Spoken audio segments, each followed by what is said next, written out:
At Hematu. Yeah. Sorry about that. I have a habit of slipping back into the Planko language.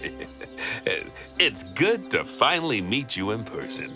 I'm Bernard, although I insist you call me Bernie. The only person who calls me Bernard is my wife. And even then, only when I've tracked elephant dung into the carpets.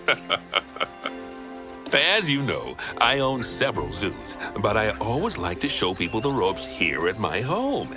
This is the first zoo I ever opened, and a source of great pride for me. And prides, thanks to a lion breeding program we ran in the 80s. But we're in the middle of a big renovation, and that's where you come in. Sadly, our old contractor had to retire after developing a fur allergy.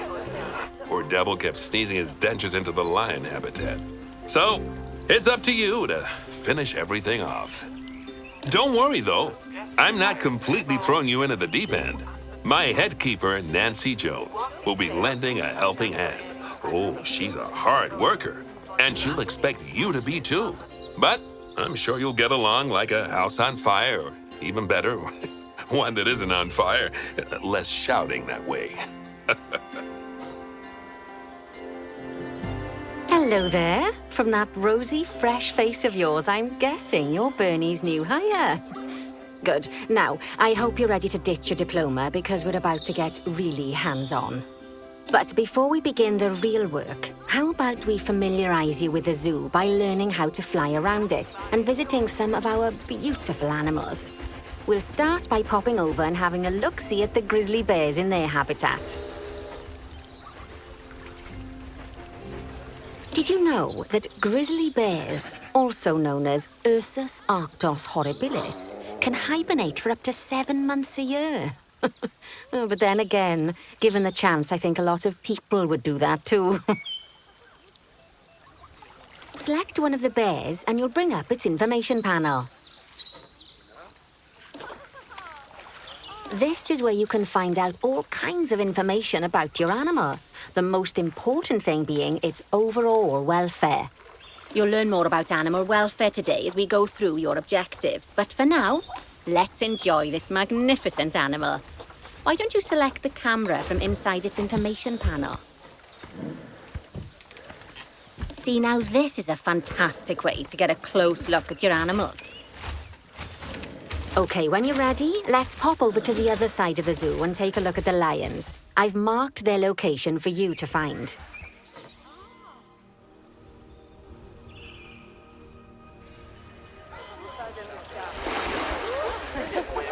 Panthera leo leo, or the West African lion to you and me. Lions are the most social of the big cats, and there can be as many as 40 lions in a pride, although prides of that size are pretty rare. As Bernie would say, those lions are awesome, which is precisely why I handle the training instead these days. Anyway, how about we get started on those objectives? Come on, let's head over to an empty habitat and see what needs doing there.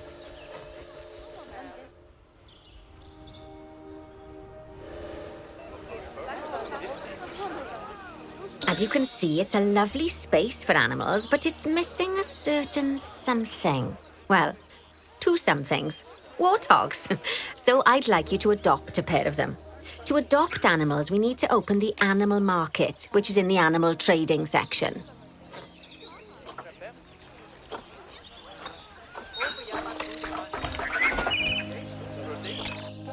There we are. A pair of perfectly splendid warthogs for our zoo. Just select them and choose Adopt. Normally, the animal exchange would be full of animals, but I've emptied out the market while you learn how it works. The last thing I need is you accidentally ordering a dozen elephants. When you adopt an animal, it's automatically placed in the trade centre, where they're held until you're ready to move them into their habitat, which, as it happens, you are. So how about you move them into their new home?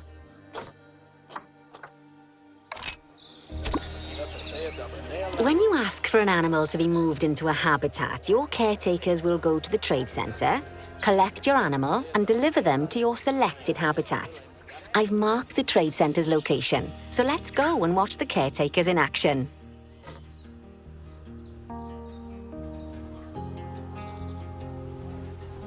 Well, as you can see, those caretakers don't hang about. They'll move those animals to their destination as fast as possible.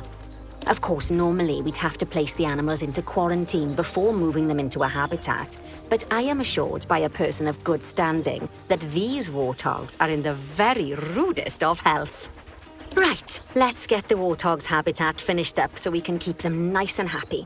You see, each animal in the zoo has an overall welfare statistic, basically how happy they are.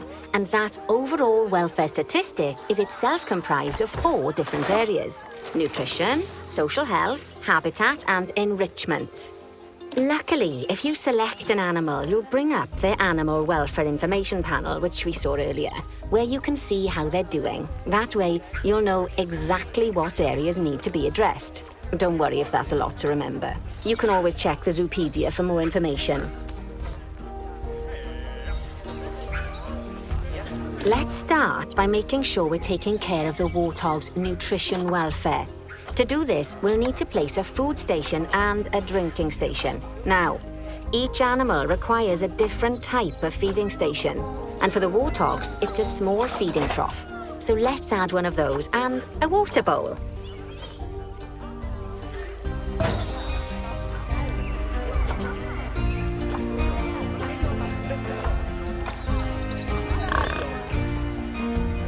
Animals also require stimulation to keep them happy.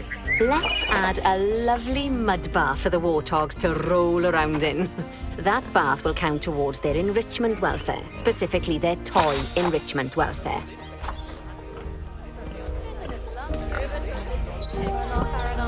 Oh, nice work. You've got a knack for this, I see.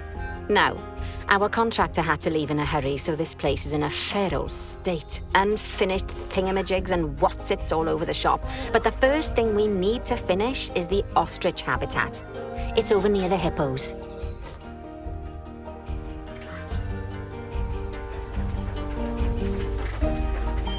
Oh, before we actually start building our ostrich habitat, let's pause time for a moment.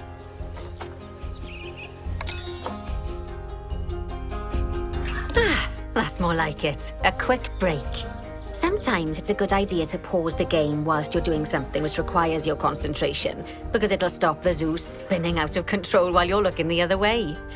Let's keep the game paused while we get this ostrich habitat built. Okay, job number 1 here is to add a habitat gate before we complete the barrier. Every habitat needs a habitat gate. After all, how else would the keepers get in and out? Just make sure it's hooked up to the path so the keepers can reach it.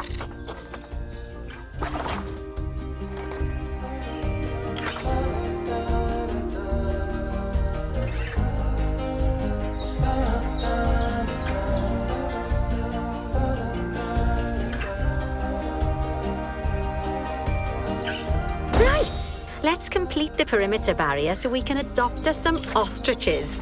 I've marked out an area for you to use, so I'd like you to finish off the perimeter using the brick barrier.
Good work.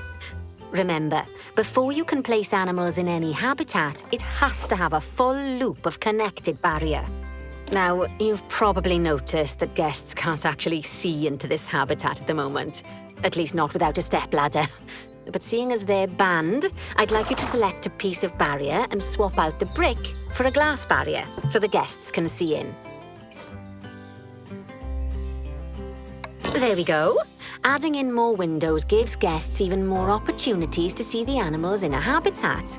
It's always best to make sure the guests can get a good view into a habitat from the path they're walking on, because it makes them happy, and because this would be a pretty terrible zoo if they couldn't. The last thing we need to do is to add a donation box. You see, when guests enjoy the view of an animal, they'll make a donation. Just make sure you put them in easy-to-reach places, like near a viewing point.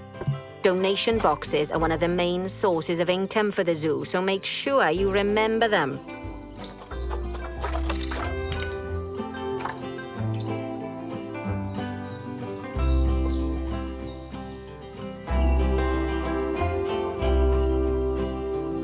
Now, before we adopt our ostriches, you should unpause time.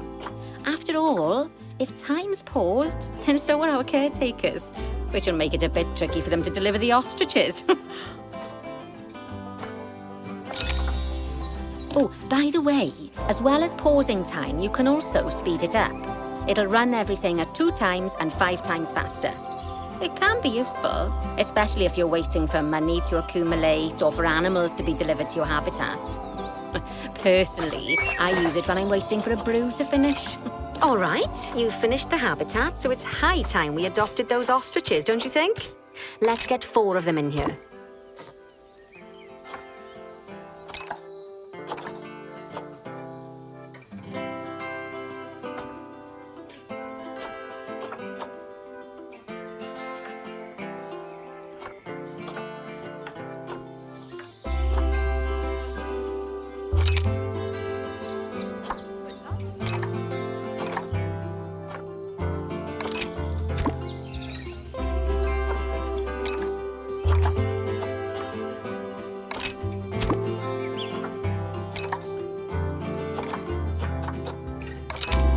While we wait for them to be collected by the caretakers and brought to the habitat, you should get it ready for them.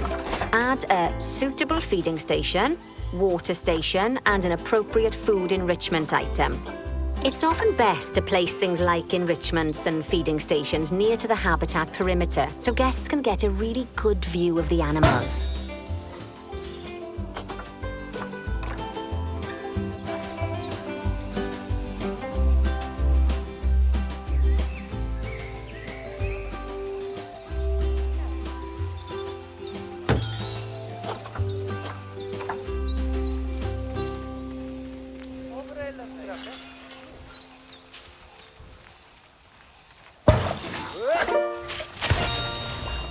Oh, good to see the ostriches have somewhere they can really stretch their legs.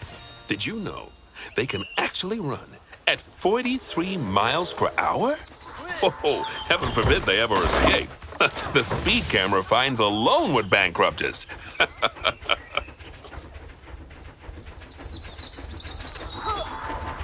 Well, Bernie certainly seems impressed. Did he do his speed camera joke? Every time we get an ostrich. So, now we've made the ostriches' lives a bit better, let's do the same for the keepers, shall we? To make it easier for the keepers to feed the ostriches and hippos, we should build a new keeper hut.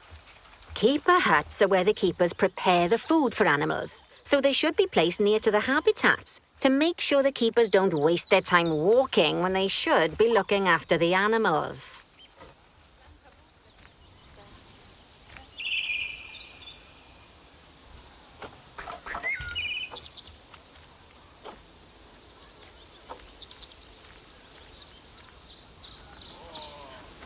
You'll need to rotate the keeper hut to get it to connect up to the path.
This keeper hut only has space for one keeper, but the larger keeper hut can allow multiple keepers to prepare food at the same time. Oh, but bear in mind that keeper huts and other staff facilities shouldn't be placed near to areas where there are lots of guests. Guests don't like seeing facility buildings, and it can affect their happiness. Negatively. In case that wasn't clear. Something that all facilities, shops, and a whole host of other objects need is power.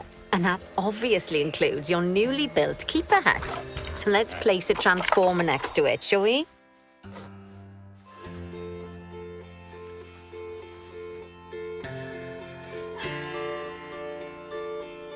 Lovely work. Now the keepers can start using the hut to prepare food, and thanks to where you've put it, they won't need to walk very far to deliver it to the ostriches and hippos. Let's get on to your next objective then. Bengal tigers. We want to adopt some, but I'm afraid there's nothing ready for them yet. Head on over to the plot of land I've marked out. It's not too far away.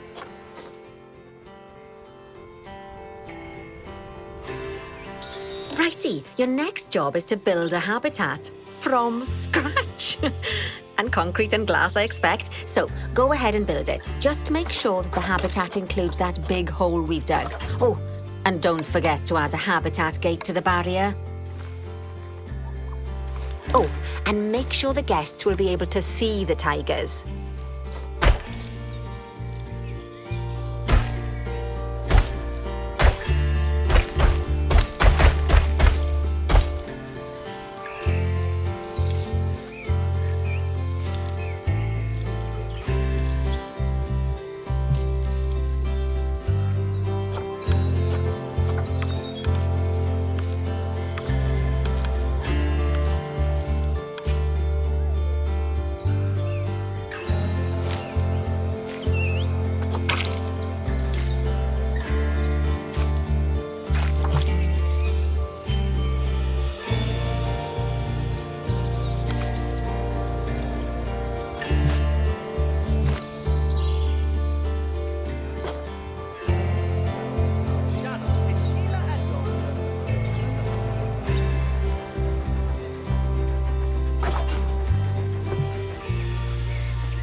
Now, Bernie takes safety very seriously at his zoos, so we should probably make sure those tigers can't jump out of their habitat, don't you think? The way we'll do it is by changing the height of the habitat's barrier. Okay then, Let's select the habitat barrier and then jump into barrier editing mode. Great! Now highlight the entire perimeter of the habitat. You can do that by selecting fence segments one by one, or select one and hold to use the multi-select mode.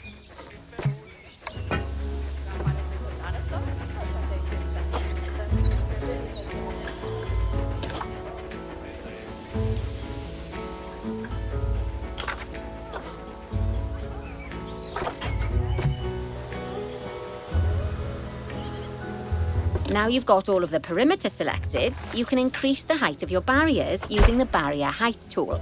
You'll want to make sure it reaches a height of at least 3.7 metres.